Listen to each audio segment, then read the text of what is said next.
The advice and opinions expressed by the host of Autism Live and her guests are meant solely as suggestion and should not be in any way construed as child-specific advice. Any choices you make in determining your child's treatment are completely at your own discretion.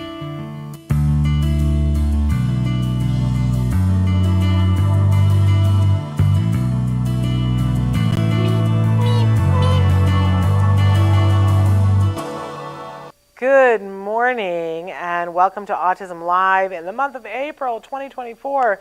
And yes, it's a Saturday. I know we don't usually do Saturdays, but here we are nonetheless because we have so much content this month that it's spilling over into Saturdays. I don't know how many more Saturdays we're going to do, but it's spilling over into Saturday today. And we've got an amazing guest for you. And we just couldn't wait until the end of the month to bring her on. Lois Brady is going to be with us in just a little while, and she's been on the show before, an amazing visionary, she's a speech and language pathologist, but so many more things. Amazing person to talk to about language and communication, but lo and behold, she is now the co-publisher of Autism Digest. And I did not know that. I missed that. Somehow in the kerfuffle, I missed that, and she reached out the other day, and she's got an amazing gift for all of you that you can get today at no cost, and you're going to love it, so you're going to want to stay tuned for this. And that's part of the reason we wanted to bump her up earlier in the month, because you should have this and know this. It's a great gift. Wait till you hear.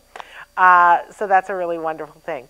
Also want to say that we're so delighted to be here with you guys and doing this programming. It's just so exciting, the level of guests that we have for this month and the amount of it. Normally we've gotten down to sometimes a 2 new show or a 3 new show a week schedule, and you're getting at least 5 new shows a week. Check our Facebook to be checking the calendar. Remember that once we do a show, once it premieres, then it's available as a podcast and you can download it and interact. You can still write in questions of all of our experts that we have. We hope that you're participating. So thrilled to be here. And we're going to get to Lois in just a second, but whenever we have a moment, we like to check in with the jargon of the day. This is when we take on one word, one phrase, one acronym.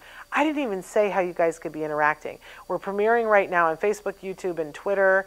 You guys can be writing in your questions. I promise you, we did pre-record this episode, but I promise you that if you have questions, Lois and I will be checking to see what the questions are. I will make sure that questions get to her. So I hope that you'll interact. It's still a great way to write in a question, even if it's after the fact. Remember that you can take us and listen and podcast wherever you go, and that I always like to remind you guys that we're in our 14th year of programming. And we've been able to bring all of that content to you for the past 13 years free of charge to you. And that is something that I'm very, very proud of. And that Dr. Grampiche and I worked very hard to make that a reality for you, because the whole mission here at Autism Network is information and inspiration. Boom. That's what we want to do. And it does cost money to do that. So when you download the podcast, there will be advertising on there. We hope that you embrace that, because those sponsors are making it so that we can bring the content to you for free. So please embrace it. If it really is not your thing, some of you have written in and said, I would like to contribute a little bit and be able to get the podcast for free. You certainly can do that as well. You want to go to glow.fm/autism live. When you go, it's a $5 a month fee, although if you buy it for the year, it's less than that. So $5 a month if you're doing it month to month, and you get absolutely everything that we do on Autism Network, whether it's Autism Live, Ask Dr. Doreen, or any of the new podcasts that we're incubating. You get all of them for that low price, and you get them ad-free. So there you go.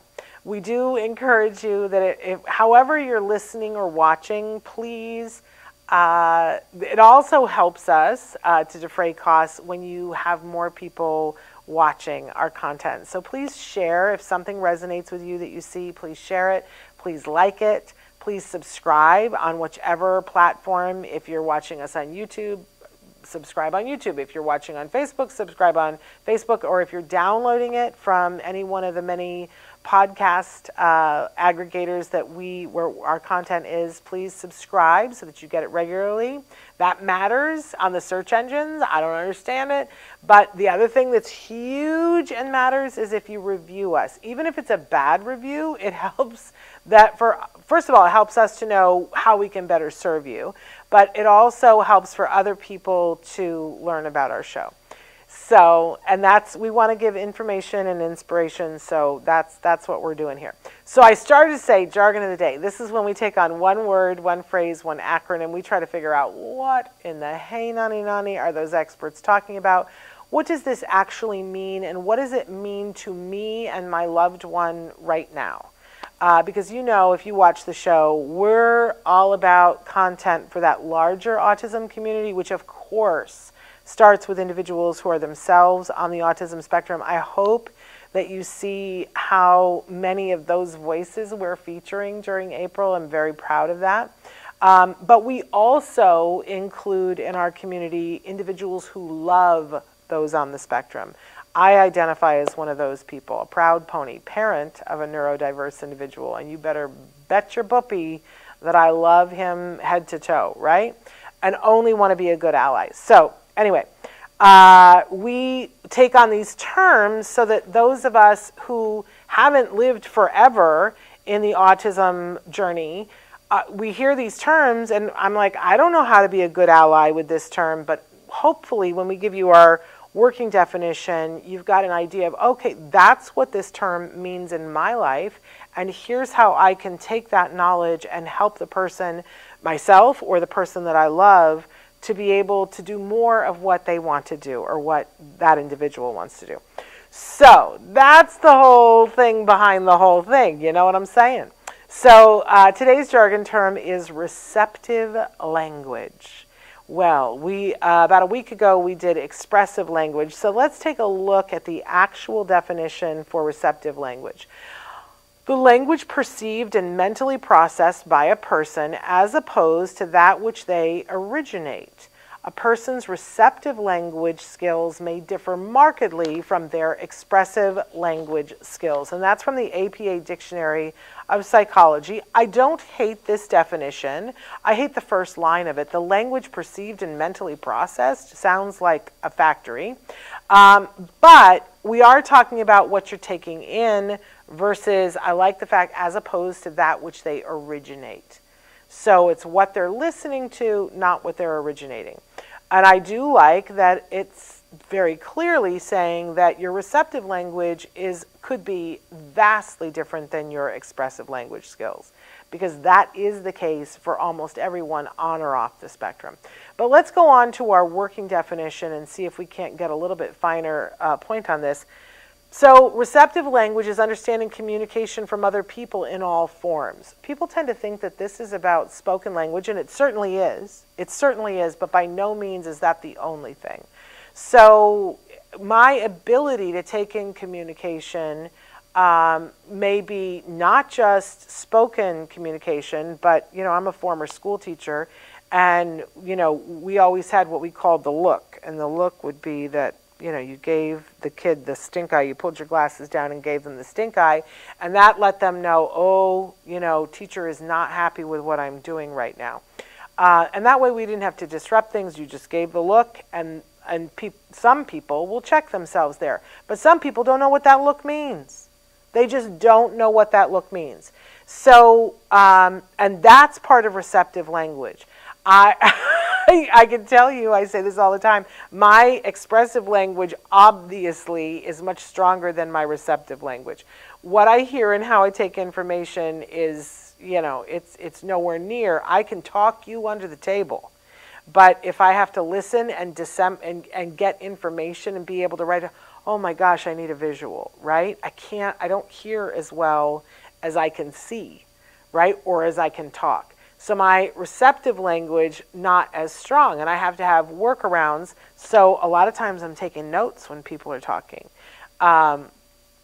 But for instance, I always bring up when we go to a theme park and they have the person who is the trap, because they, especially at Disneyland, every time you go in, they have rearranged the cones and the configuration of where you are going and which direction and how you are getting to your parking spot is different every day. I have never been there that it's the same thing. And you have to watch, not just one person, but like 5 people until you get up to the parking spot that you're supposed to get. And I am horrible at this, right? They have the person and they're going, and I don't know what that means. Does that mean this way or does that mean that way? I don't know what it means. That is also receptive language. Being able to take in information in all the different ways that there is. This is a vast, vast area. Some people aren't, like I can take it in visually. If you show me a text and I can read it, or you show me, a picture, I can get that much easier. I don't know why. But it's just a stronger sense for me than being able to orally hear something and take information. So think about this for yourself. Which do you think is stronger for you? Are you somebody who's an amazing listener and you can sit and listen to a TED Talk and just assimilate all of the information and be able to regurgitate it? That's amazing. You might have a higher receptive language. But then how are you in terms of expressive? And I have a friend who says, man, I talk and people don't understand what I'm saying. I just, rearrange the words in a way. Or I have a loved one who sometimes doesn't pitch his voice up quite enough. So sometimes the expressive is harder. It could be from nerves, right? So many different things there, but think about this now. Once you've decided for yourself, which do you think is higher for yourself, then ask yourself, so if I was going to teach something to myself, knowing this information, how might I go about that?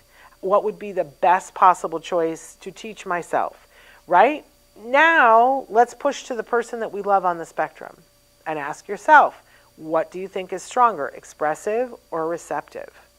And they could have challenges in both. We're not saying, that anybody has the perfect. Even I have things I can work on expressive language, but my expressive is higher than my receptive. So for your loved one, and I guess there's the odd, rare person that they're equal and even, but which one is stronger? And then how would you play to their strengths to shore up the weakness on the other side? As a former teacher, to know this information about one of my students, to know that their expressive was higher than their receptive, or their receptive was higher than their expressive, helped me to know how to proceed with teaching. So that is a powerful, powerful tool. Please keep in mind that with both expressive and receptive, someone can be at a certain level right now and they can gain skills that help them to improve and keep going higher and higher in both. We are all living beings on this planet, which means that we are constantly growing and there is the potential to learn as we grow. So we can improve these scores. If you say to me, oh, my child who, I speak to them and it's like I'm speaking Greek and I don't know what to do. I want you to consider that there might be a receptive language issue. And within receptive language, as I said before, there are so many different things, but this is what used to make me crazy as a teacher, is that I would see kids who would come into my classroom maybe first day, and I would notice, probably because it's a little bit harder for me, but I would notice that I could say to the whole class, line up, and I did substitute teaching too. So, because mainly I taught the older grades, but when I would substitute teach, I would go in and teach the younger grades. But I would say, okay, everybody put away your books and line up by the door. We're going to go to recess. And, most of the kids would go put their book away, whatever, and get in line. But there would always be 1 or 2 kids who just didn't. And if I asked questions about that from the teacher the year before, often I would hear, oh, yeah, so-and-so is difficult. And I would think, I don't think so. I think they're processing language in a different way. And then, I might hold up, when I'm saying it and saying, okay, everybody put away your books, right? Hold up a card that shows putting away the books, and then hold up a thing about getting in line. And do those kids now do it? And sometimes they do. Sometimes they need a warning about there's going to be an instruction that's coming, right? Some sort of a warning that says you're going to be required to listen in a minute because there's a little bit of a delay. Yeah. So many different things. There is also something called phonemic awareness. Whoo! Whole other topic that we could get into. But if you think about the English language, and the English language has diphthongs, which means that there's two vowel sounds together, and triphthongs, where there's three vowel sounds and no consonants. It is the easiest language to hear and not be able to discern what was just said. And that we find that when we work on some of those diphthongs sounds and triphthong sounds with kiddos, that their ability to hear and take in information, their receptive language, it goes up. So we can always work on these things, but it helps if we don't just assume that the child is being disobedient or doesn't care or is in la-la land. Sometimes they literally aren't able to decode what they are hearing. They hear a sound and they can't decode it. And then in other instances, we have kiddos who have a hearing deficit, a hearing disability. So all of these things are important to note. All of these things are important that we take a look at when we're trying to teach someone and teach them in a way that is mindful of who they are. So there we go. All right, we're gonna show you something really quickly, and then we are going to be back with a guest who's going to blow your mind. Lois Brady. She is wonderful, you guys, so don't go anywhere.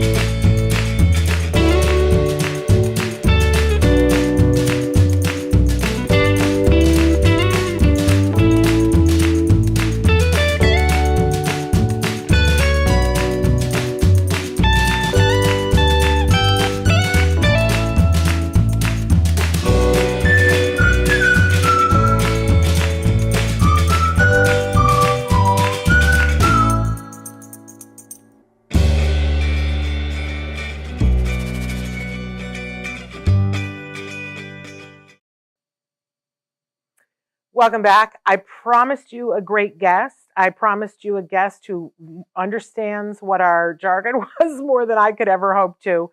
And it's time. We are so excited to welcome back Lois Brady to the show. She is an MA, CCC, SLP, CASAT. I know what like two of those are, so we're going to have to ask her about that.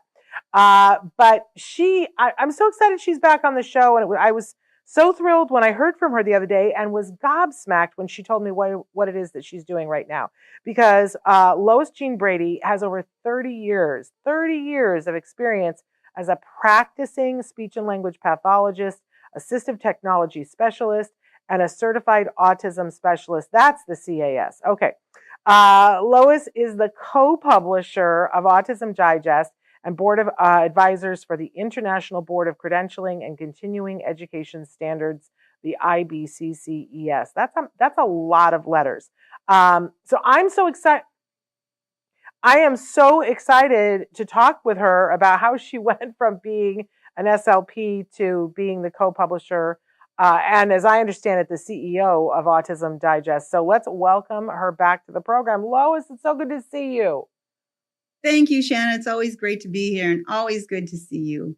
Well, it's a pleasure. All right, let's go through all the letters really quickly. So MA, Master's, CCC, SLP. I know what the SLP is, but I don't know that I know what the CCC is.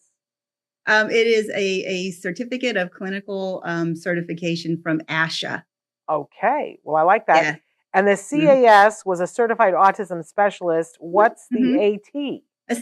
Assistive technology specialist, essentially. Yes. I love these. We might have to add these to our jargon of the day because that's a lot of things. It's fun. It just means I've been in the business many, many years. And you have, and you're somebody who's made a huge difference for a lot of people. And I certainly knew you as one of the experts when talking about speech and language.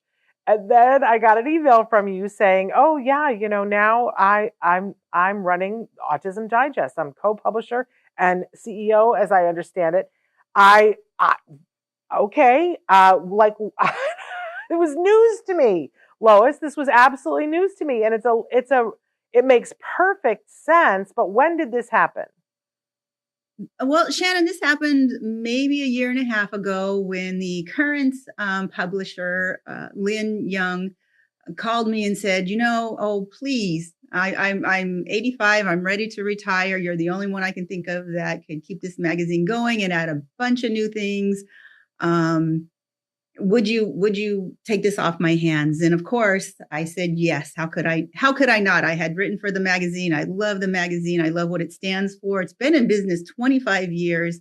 So I took it on, not knowing exactly what I was doing, but I got it all down now, and it's running smoothly, and we're so proud of it. We want to. That's why I wrote you and I said, I really want to just offer this.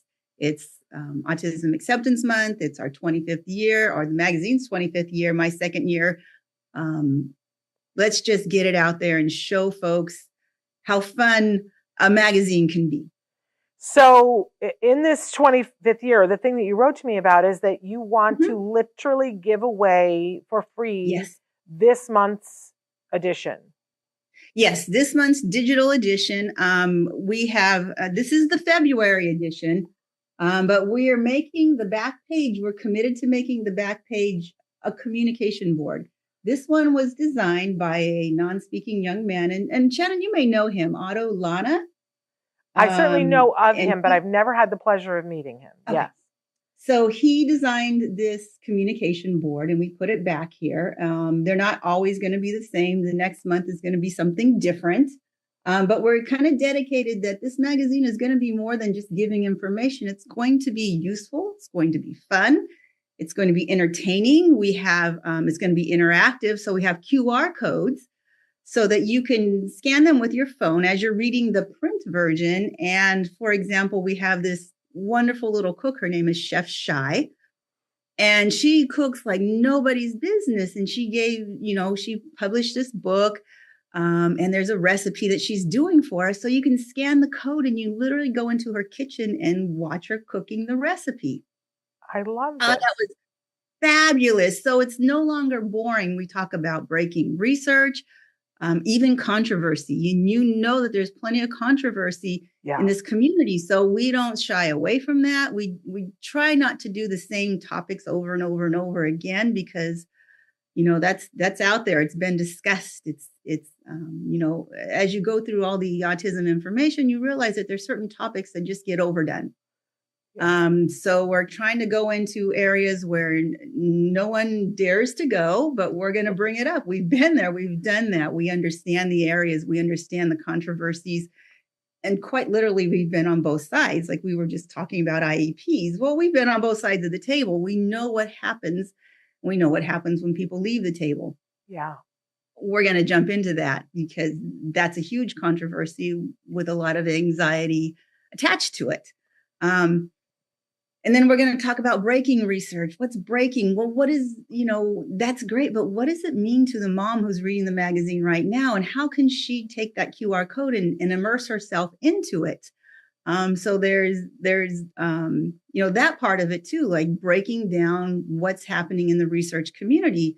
Myself, I'm doing some fabulous research with AI, but a lot of folks are just like, they're still kind of a little bit hands off of AI. So we try to break it down. What does it mean to you? What good is it? What do we have to look out for? So again, the 25th issue, all that in there, all that interactivity, there's surveys, there's like I said, videos, and we just want to bring it all here. We even have an unboxing video, which is adorable, cute. I don't know about you, but I've seen so many of my students going to unboxing videos and reacting them. So I'm like, okay, let's put that in the magazine with a real product and see how a real child unboxes it and then reacts to it. I love that. So a very brave sponsor because, that could go one way or the other. Yes. Very brave sponsor donated a product and it went so well, and it's just adorable. So I can't wait to see that. So how do we access our free copy, Lois? Well, I'm trying to make it as easy as possible. There's, if you go to our blog and you can click a link. So the blog, our website is autismdigest.com. And you can also, I believe I just put on the front page a get it now circle where you can just click there, go right to it. We don't want to make you sign up for anything that you don't want to sign up for. You don't have to leave any email address, your name. You can just go to the magazine and get it. So we're making it several different ways. You can go to our social media and follow the link from there. Shannon, I think I may have sent the link. If not, I'll make sure that you have it so that you can post it and they can just click on it and go get the magazine and go through it. And, we'd love to hear what people think. We would love to hear their ideas. We have so many features. We have Temple Grandin and Carol Kranowitz in there. So we'd just love to hear what you think and how was the interactivity for the consumer.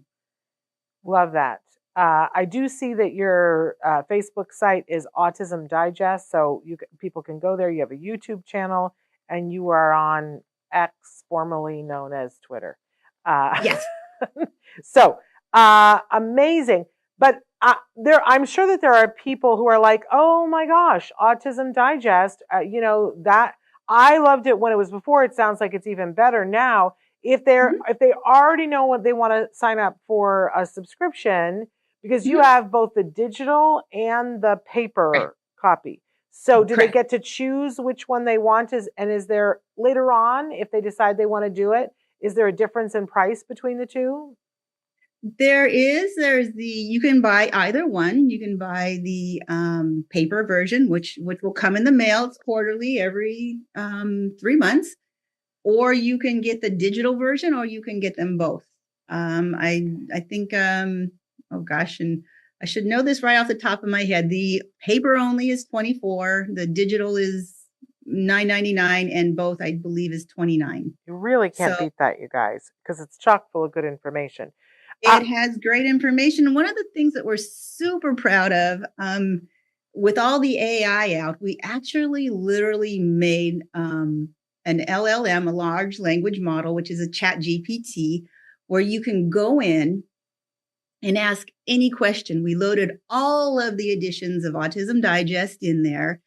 That's with all the articles from all the great authors. Again, Temple Grandin, Carol Kranowitz, and there's just, the list goes on and on. So we loaded them all in there, and you can go and ask any question you want. So you can ask, what are some tips for getting a job from Temple Grandin? And it will tell you, what does Carol Kranowitz say about calming a sensory child who's having a meltdown? What are the best practices for toilet training? What are evidence-based practices? You can ask all those questions and it will answer them. And it's fantastic. If it has not been published in Autism Digest, it will then go out into the web, search the answers, and bring them back to you.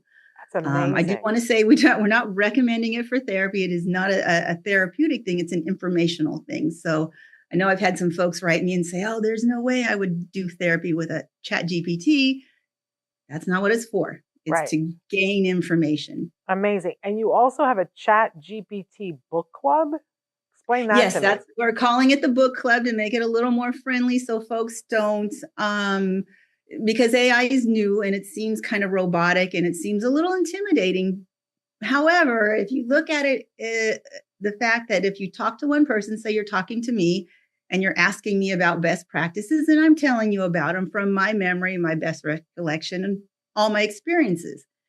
So if you use ChatGPT, you have to realize that it goes out and it researches. It gets all of the articles, all of the information on best practices, and it boils it down. So you get all that information, and then you can go through it and decide what's best for you, what's not best for you. So instead of just talking to one person, you're talking to many, many people.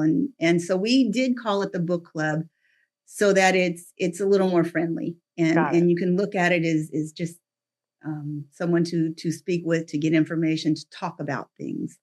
And you access that on your website. Mm-hmm. Okay. Mm-hmm.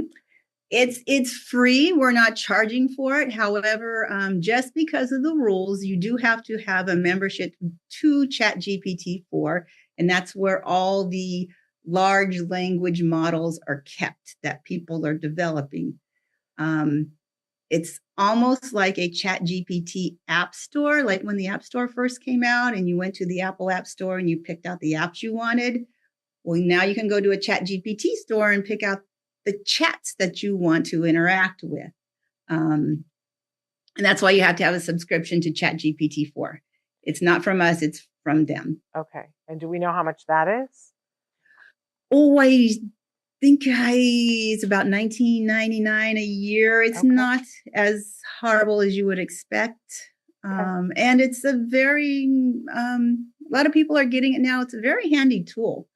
If you do a lot of writing and a lot of emails and compile tons of information, it's a handy tool. It sounds like it. I have to say, I am woefully behind on the whole AI thing.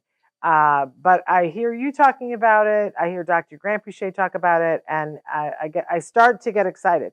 Yes. Okay. So one of the other things that we wanted to talk about with you is new AI research into early detection of autism. And you gave me some letters here, EASI-AS. You are in alphabet land today, Lois. Yes, what it does is that alphabet mean? land. We just remember it as easy as, and essentially some new research came out. It was some breaking research. It's in our new edition of Autism Digest that's saying that people are using their mobile devices, their smartphones, to collect videos, to collect samples, and determining our early detection so that they can get their children into therapy at an earlier age. And so they're recommending it. They're saying this is great. People are doing it. Well, at the same time, we have been doing it for 2 years. So we have this research that we're conducting, National Science Foundation. It's an SBIR grant, phase 2. We're almost done now. And ours is early detection via voice. So what you're going to do is you're going to take your smartphone and you're going to watch some cute little filters and videos and or encourage your child to speak or any vocalizations. The AI is going to analyze it, tell you things like, how many words they said, was it intelligible? And then the most interesting part is it's going to take the vocal analysis. It's going to go through it and pick out, are there any traits, vocal traits of autism there? And then either recommend a further diagnosis or not, because this is only a screener. It's not for diagnosed purposes yet. So far, just screening. So the research that came out most recently, and we published it, compared to what we're doing as research, kind of fit together perfectly. So we thought, this is great. We're still collecting vocal samples. So if they went to the Easy As website and wanted to donate their voice, we're asking anybody from any language, any culture. It doesn't even have to be English because it's vocal characteristics, not their words. We're tagging characteristics such as pitch, rate, intelligibility, pitch, rate, volume, distance between words, all these little very subtle things. Believe it or not, people with autism have some characteristics that kind of fall into an algorithm. So we're tagging those. And the more we get, just like any AI, the better the system is at detecting. So we're still collecting vocal samples. It's at the Easy As website, EASI-AS. The AS is Autism Screener. Okay. So to finish up our research and get this product out on the market. So any age, any language, any culture, but they should already have a diagnosis of autism. Is that correct? It's correct, but if they don't, that's great also. Even if it's a sibling, because we then need to compare it to neurotypical voices and Okay. speech patterns. So we're collecting both with a you go to the website and it'll say, I've been diagnosed or I don't have the diagnosis. Okay. And then you can put your voice, we call it voice donation into one of those buckets. That is fascinating. And, So yeah.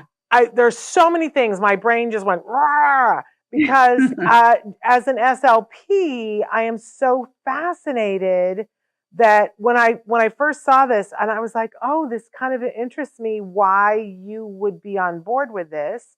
But now I kind of get it after you described it, because I'm sure that you, as someone who has more than 30 years experience, when a kiddo walks in the door and you start to communicate with them, your brain is already winnowing down to what you want to do with them based on the million kids you saw before.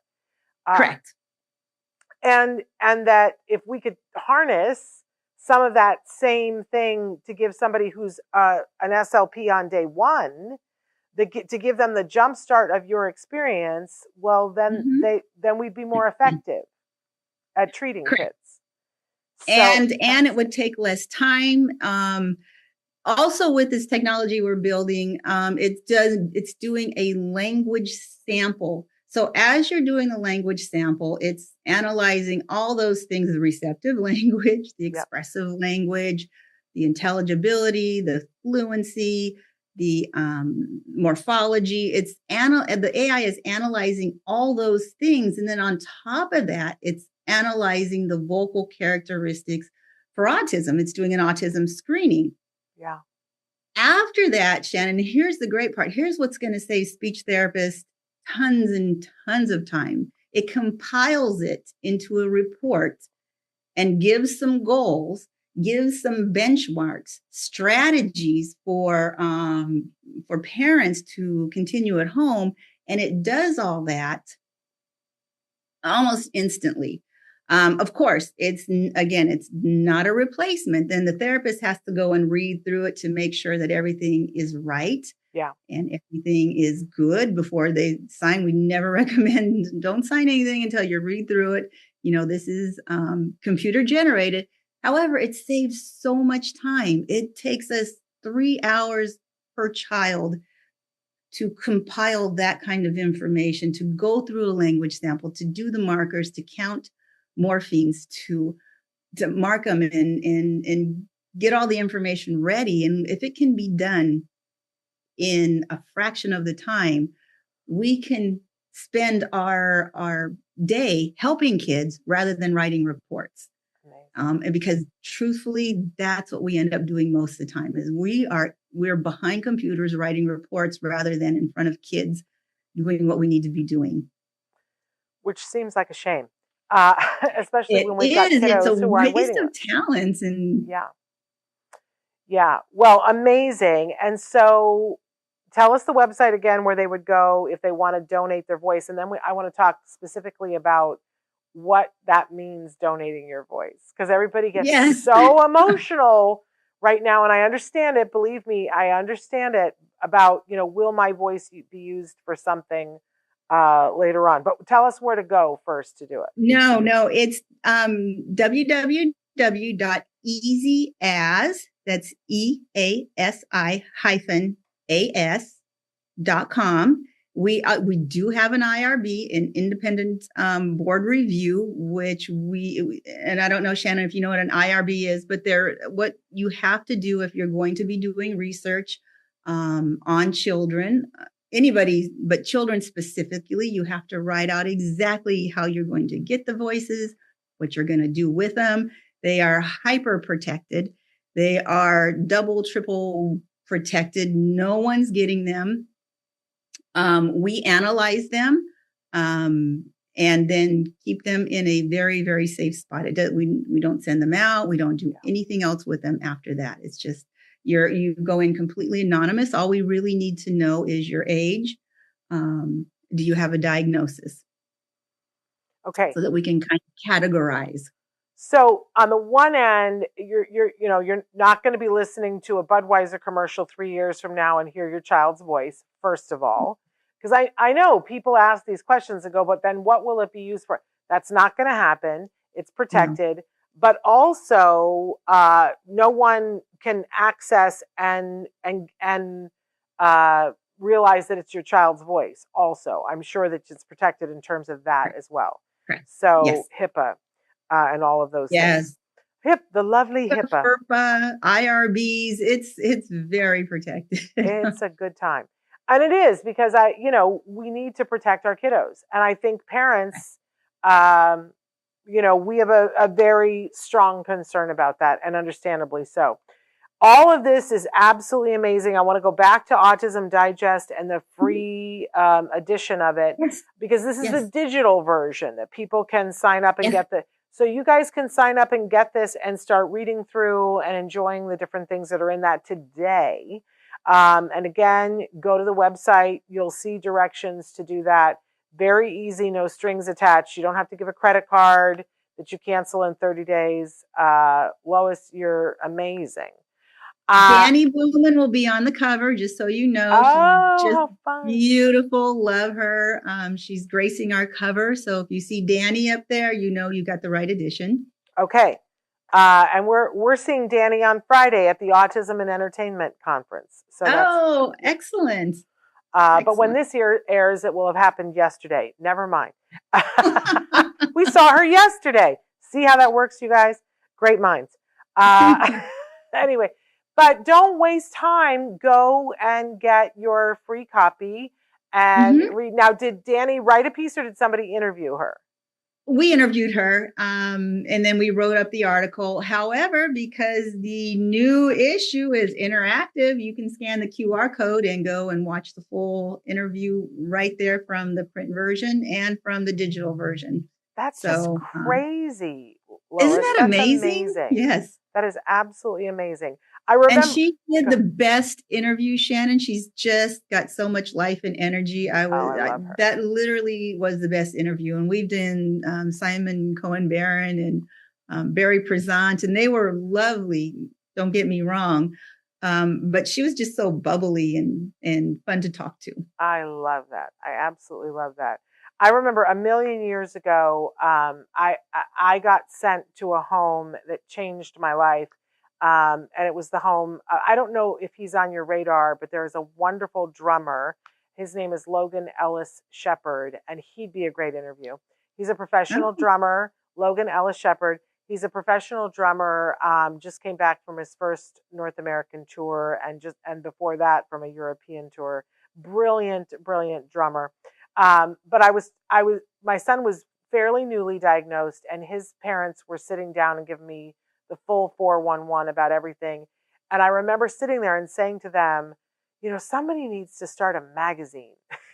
and I remember his parents were so sweet. They were like, well, first, how about if you help your child? and then you can decide what you want to do, how you want to pitch in. And by the time I got to that point, I was doing a radio show. And then this came along.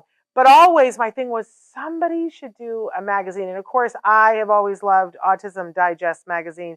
And, you were a big contributor. And so it makes perfect sense. And the other person, my dear friend, Joanne Laura, used to write a lot of the articles too. Oh, yes. Yes. She's lovely, or was lovely. Yes. Lovely person. And so, I was always interested to see what the next thing was at Autism Digest. So I love that you have taken it over. It could not be in better hands, Lois. Thank you. We have just a couple of minutes left, and I wondered if I could say to you that here we are, we're in April, and the magazine probably says it all. But my first question that I'm asking people is, what A words do you associate with this month besides April and autism? Because some people are saying different words, but what are the words that you like around this month? Oh, this month. Oh, A words? They're A words. Well, we're saying A words, but it could be anything. We just did Autism Awareness Day, but other people have added other A words to it. Like Dr. Stephen Shore started out for us on April 1st, and he said there's four: awareness, acceptance, action, and appreciation. Those are Yes. his four words. Do you Yes. use one or three or four, or do you have extra A words? Shannon, that's probably one of the controversies that we need to dive into is just defining autism and how to talk about it and how to use it. We went from a child with autism to an autistic child. We went from autism awareness to awareness and acceptance. And this year, I believe it's just autism acceptance. And those kinds of things, there's a lot of controversy around them. Sometimes you don't know what to say. You don't know what to write for sure. There's a lot of people out there who, if you write the wrong thing, and I'm sure, you maybe have experienced this, you get a lot of unhappy folks if you say it with the wrong word order, and then you lose your thought about, well, what was my original content? Because I'm so worried about the words I use and the order I put them. Gosh, and if I could attach an A word to that, yes.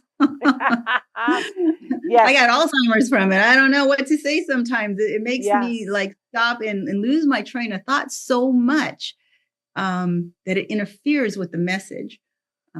So maybe I'm just going to say acceptance of those folks who maybe not know the right way to say things or not know the right way to put them. It's okay. Absolutely. The message is there. Look past the words into the message. Yes, I have said things on a regular basis that I get comments for, and I'm appreciative of that. My thing is, I would say I want to be a student sitting in the front row, raising my hand a lot and asking questions. That does not mean I'm going to get it right all the time. Sometimes I'm going to get it wrong. Plus, which it changes. As you said, like we've been through a lot of different changes. And everybody's thing is not everybody's thing. So often, I will be talking to somebody and I will say to them, how do you like to identify yourself as in regards to autism? Because I have dear friends who refer to themselves as autistic, and then I have dear friends who say I am a person on the autism spectrum and everything in between. Yes. I love... and we're going to have Temple Grandin on in a couple of weeks, but Temple has started talking about, when you ask her about identity, she says, well, I identify first as the job I do. Yes. And I love that. I love this idea of, well, that's true. Nora Ephron used to always say that there are always 5 words that you use to describe yourself, and the order in which you put them and the way they change throughout your lifetime defines who you are. And for so long, I defined myself first and foremost above everything else. I would tell you I'm a mom.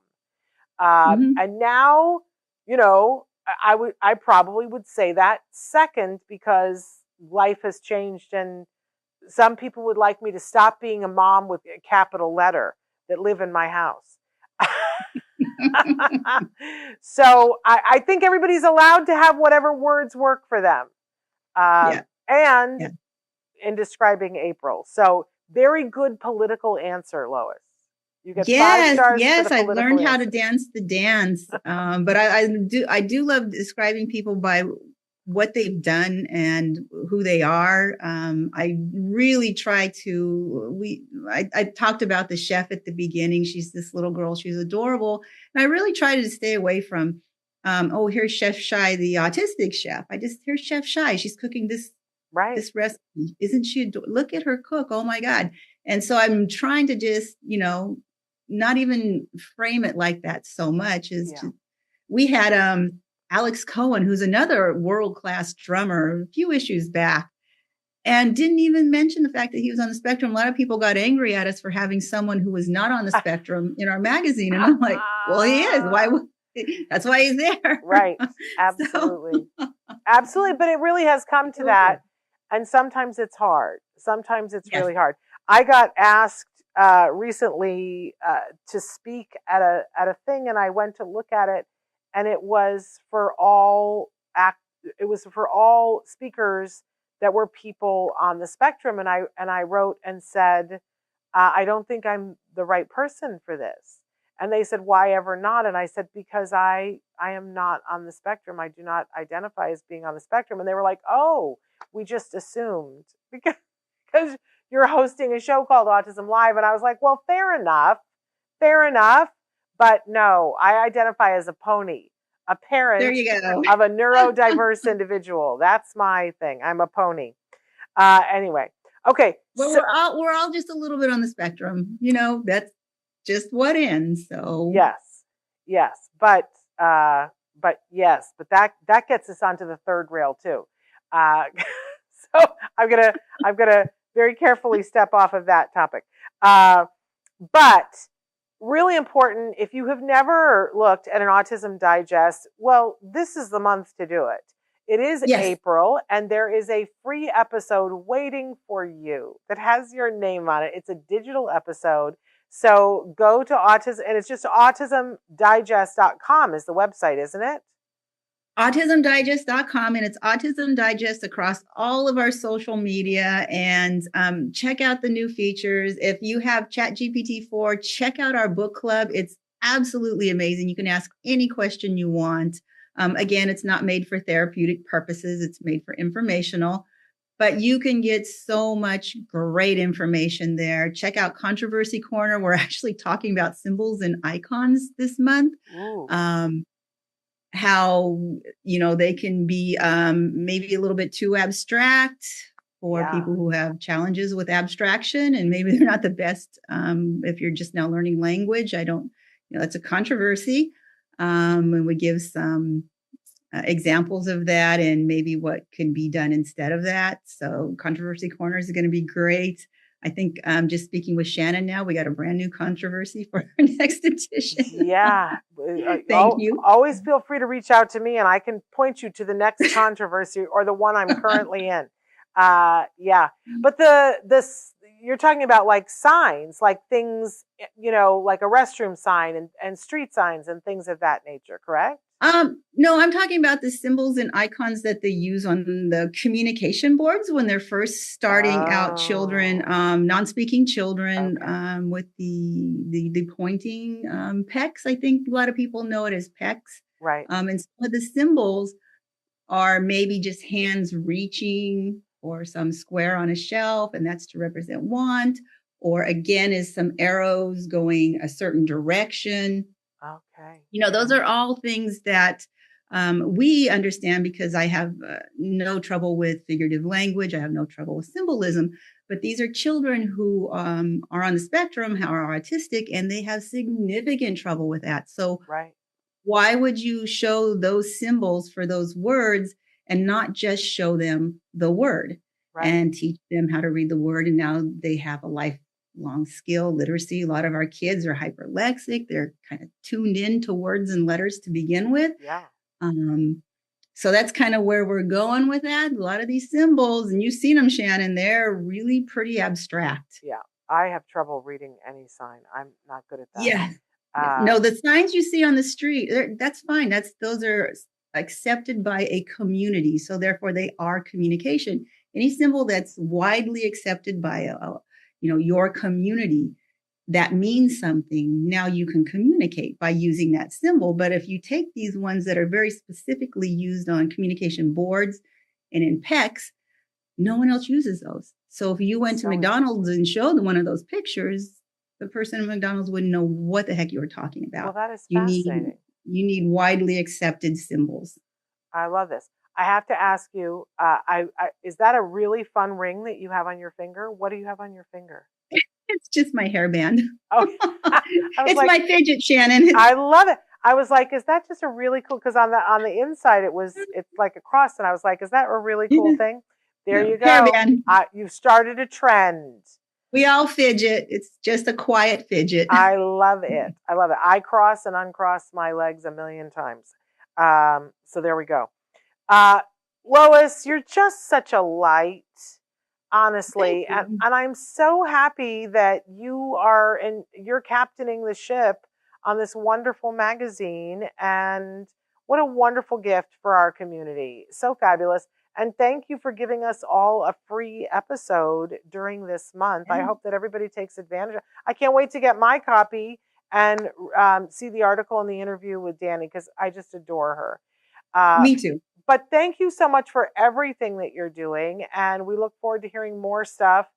And at some point, you can further explain all of the AI stuff to me. I'd be happy to. And we can even, I can hook it up in here and we can even have some fun with it, ask it some questions. Well, I love the idea. I love the idea of going and just asking a question because, in a similar way, we have 14 years of videos where we've interviewed all of these experts. Yes. And we have been coding those questions so that people can write in and it takes them to the thing. But if there were a service that did that, what a thing.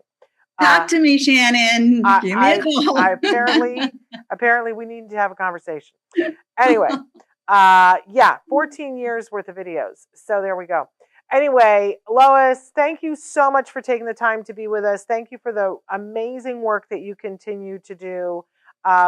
We've always been so impressed with you. I'm sending you an air hug, and I can't wait to see you or talk to you again soon. Okay. Thank you so much, Shannon, and everyone. Enjoy the magazine, and please let us know what you think about it. Our ears are always open. Wonderful. Thank you so much for being with us. Have a great day. Okay. Bye-bye. Bye-bye. And so thank you guys for tuning into this really special episode on a Saturday.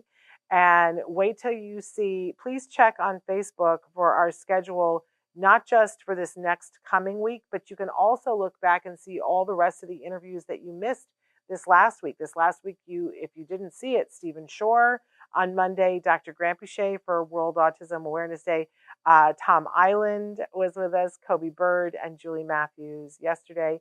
And then on Monday, wait till you see, we've got Sarah Bradford is with us on Monday. On Tuesday, we have Dr. Grampuchet talking about nighttime issues. On Wednesday, we have Amanda Ralston from Non-Binary Solutions. She is amazing. You're absolutely going to love her. On Thursday, I'm running out of ideas for who we have on Thursday. I don't remember. Who? Oh, Hurdle. Hurdle is two fabulous, thank you, Chris.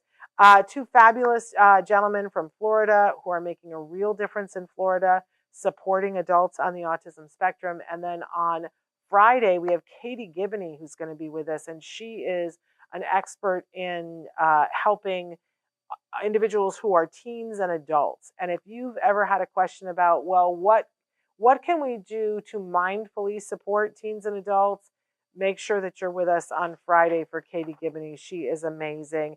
And on that show also, we're going to have Deidre King and John Galley drop in for just a few minutes to tell us about something really exciting coming up, happening on the East Coast. So all of that and ever so much more. And then there's 2.5 more weeks after that, you guys, with people, including Dr. Temple Grandin is going to be with us, and so many other fabulous people. So experts and self-advocates. Ooh, it's just so good, you guys. So make sure that you tune in for that. Until Monday, we'll see you again Monday. But until then, give your kiddos a hug from me and one for you too. Bye-bye for now.